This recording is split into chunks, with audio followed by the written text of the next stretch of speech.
waxaanu ku bilaabaynaa wadanka Ethiopia baaritaan ay samaysay qaramada midoobay oo la xiriira xadgudubyada bini'aadanimo ee ka dhacay gobolka Tigray ee wadanka Ethiopia ayaa lagu helay cadeymo muujinaya in dhammaan dhinacyada ku lugta leh colaadda wadanka Ethiopia ay ku kaceen xadgudubyo xuquuqda aadanaha oo la mid noqon kara dambiyo dagaal.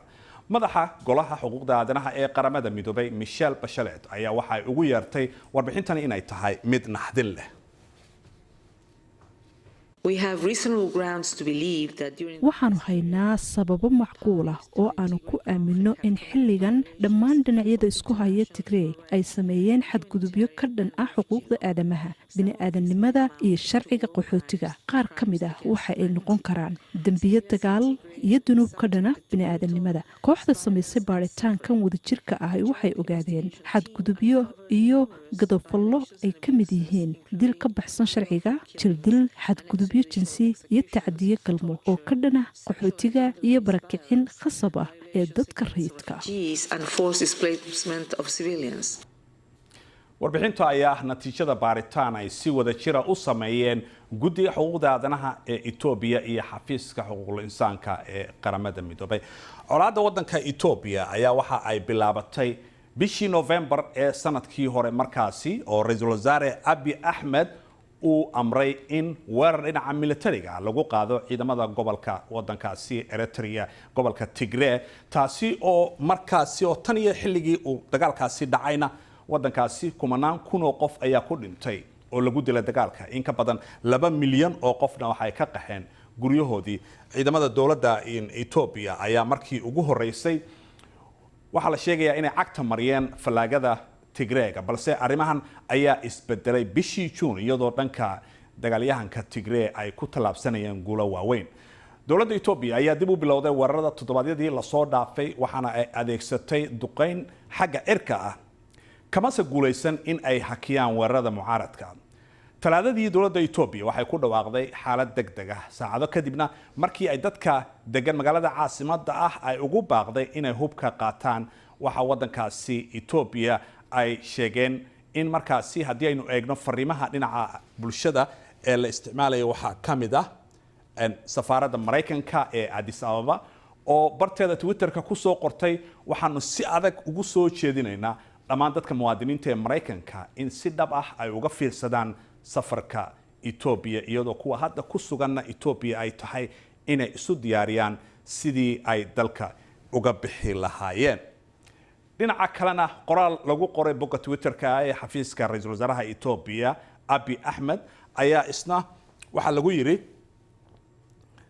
waxaa jirta baaritaan wada jir ah oo guddiga xuquuqda aadanaha Ethiopia iyo xafiiska xuquuqul insaanka ee qaramada midoobay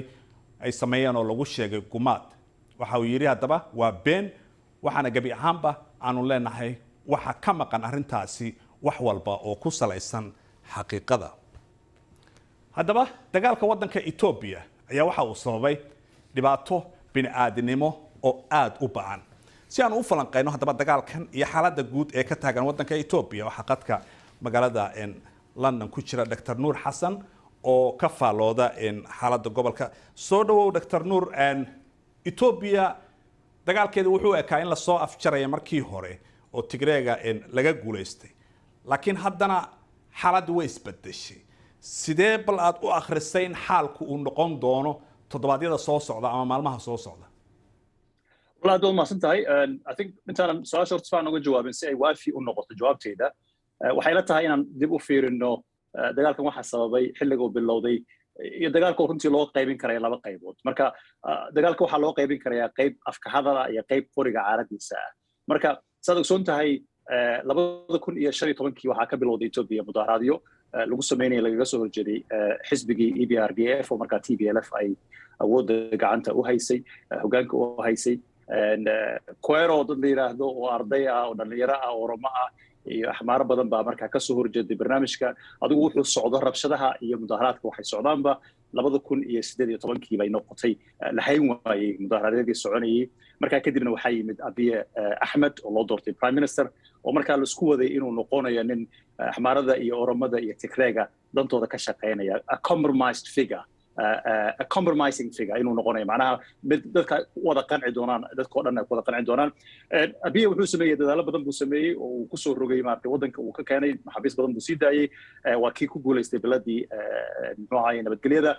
laakiin 6 bilood 7 bilood ka bacdi intii uu socday xukunkiisii waxaa bilowday markaa xurguf baa ka bilaabatay asaga iyo nimankii la oran jiray TPLF markaan waxaa bilowday waxaan ugu yeero dagaalkii afka markaa muddo socday cudurkii baa yimid COVID-19 doorashay qabsadeen nimanka TPLF kulligoodna waxay isku tageen meesha la yiraahdo Maqale kadib waxaa bilowday markaa in ay wixii isku bedesho dagaal afka hadal ah sida 20 November 3rd bishii 20 November saddexdeedii ayuu dagaalkan qori hadalka imaaday marka si wacan baad u sharaxday qaabka uu dagaalku ku bilowday laakiin meesha ay maanta arrintu ay taagan tahay haddii aynu eegno maxaad leedahay Ethiopia way ku sii socotaa Ethiopia objectively xalaal hada u fiiriso Ethiopia qarka waxay u saaran tahay inay burburto laba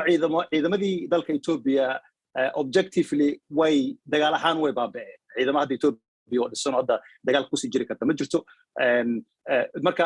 ururadii TPLF-ta oo TDF ay matalayso iyo OLA iyo oromadii matalaysana waxay qarka u saaran yihiin magaalada Addis Ababa oo siidkii dawladda ah marka waxaa iska cad marka hadda Ethiopia inay qarka u saaran tahay burbur mana cadda hadda heshiisyo dambe oo hadda dhexdooda mari karaya oo ma eka waxay u eg tahay sida taariikhdii 1991 dhacday oo kale in ay hal dhinac uun ay aad moodo inuu u badan yahay xagga macnaha guusha markaad fiiriso aad iyo aad baad u mahadsan tahay Dr. Nuur Xuseen oo ka faallooda arrimaha gobolka oo nooga soo biiray magaalada London